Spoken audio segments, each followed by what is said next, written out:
এই সপ্তাহের শুরুতে বাংলাদেশ ফুটবলে নতুন উন্মাদনা দেখা দেয়।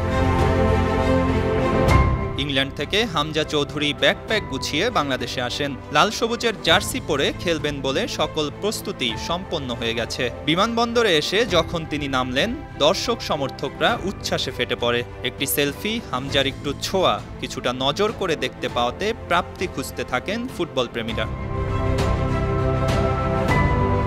আগামী 25 মার্চ ভারতের বিপক্ষে এশিয়ান কাপ বাছাইয়ের ম্যাচে মাঠে নামবে বাংলাদেশ।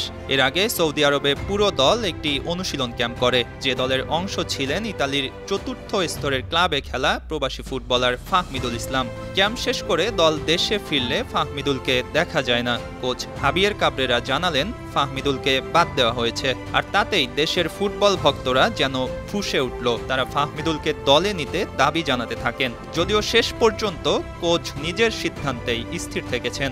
দেশের ফুটবলে এমন উচ্ছ্বাস, উন্মাদনা আর আগ্রহ বেশ অপরিচিত। ফুটবল প্রেমীরা বিভিন্ন সমর্থক গোষ্ঠী পরিচয়ে খোঁজ খবর রাখলেও এবার পুরো দেশ হয়ে ফুটবলের প্রতি ভালোবাসার চিত্র ফুটে উঠল।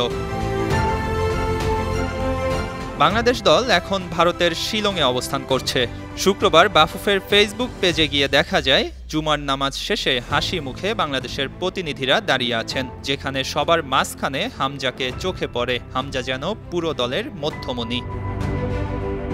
নতুন আশায় স্বপ্ন বুনছেন এদেশের ফুটবল সমর্থকরা। বাংলাদেশের ফুটবলে আছে গৌরবের ইতিহাস। সেই ইতিহাসকে স্মরণ করে হামজা জামালরা বর্তমানটা সাজিয়ে নিতে চাইবেন, এটাই প্রত্যাশা কোটি মানুষের। মঈন হাসান, 52 টিভি।